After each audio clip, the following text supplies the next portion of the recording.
Permisi Bu, perkenalkan saya Banisa, saya minta kepada pagi hari ini ya Bu ya. Sebelumnya bisa disebutkan nama umur dan alamatnya. Dewi 28 Badran. Nah, baik dengan Ibu Dewi ya Bu ya. Sebelumnya ada yang bisa saya bantu Bu?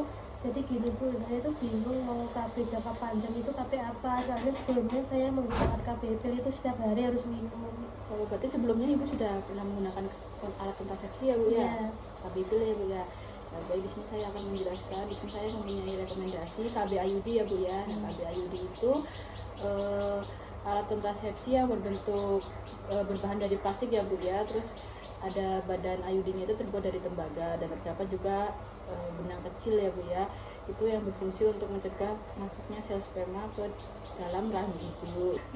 Untuk keefektivitasannya 97 sampai 98% efektif ya Bu ya.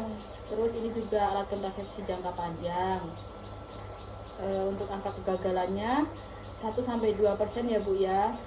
Nah, untuk kelebihannya tidak mengganggu produksi ASI ya Bu ya. Ibu sekarang sedang menyusui atau tidak?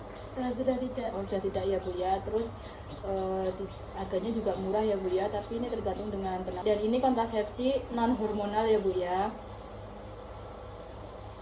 Dan alat kontrasepsi IUD ini setelah dicabut juga bisa langsung subur ya Bu ya. Jadi kalau setelah tidak menggunakan IUD Bu langsung bisa hamil kalau ingin memiliki anak kembali. Nah, untuk kekurangannya sendiri Bu tidak bisa mencegah IMS ya Bu ya, infeksi menular seksual, dan HIV juga tidak bisa mencegah ya Bu ya. Terus haidnya juga agak banyak ya Bu ya.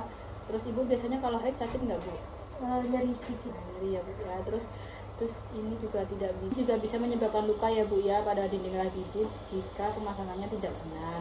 Tapi Ibu jangan khawatir ya Bu ya, saya sudah terbiasa untuk memasang IUD. Nah, cara penggunaannya Bu, Ibu bisa saat haid hari ke-6 atau ke-7, juga bisa setelah postpartum ya Bu ya, post plasenta.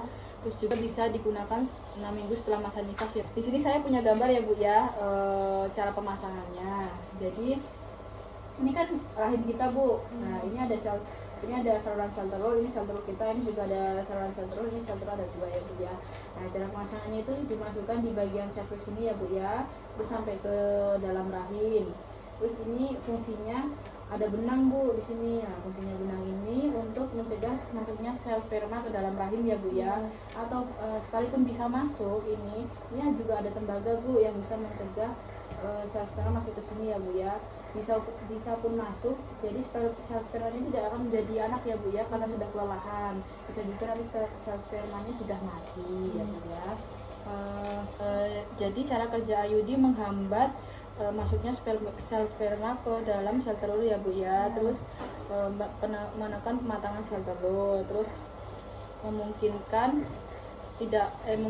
menghambat sel telur menempel di dinding rahim ya Bu. Jika setelah memasang IUD Ibu mengalami kejang-kejang, Ibu bisa langsung kontrol ke sini ya Bu ya. Nah, udah Ibu, saya sudah selesai menjelaskan tentang KB IUD ya Bu ya. Nanti setelah ini Ibu bisa rembukan dengan suami ingin menggunakan KB IUD atau tidak. Nanti kalau Ibu sudah bisa memutuskan menggunakan IUD, Ibu bisa berkunjung kembali ke sini ya Bu ya. Sebelumnya dari penjelasan yang saya jelaskan tadi, Ibu ada yang mau ditanyakan? Tidak. Apa Ibu sudah jelas? Sudah. Nah, kalau sudah jelas saya yang bertanya ya Bu ya. Tadi kelebihan KB IUD apa saja ya Bu ya? Nggak perlu ingat-ingat lagi, terus jangka panjang, kayak gitu.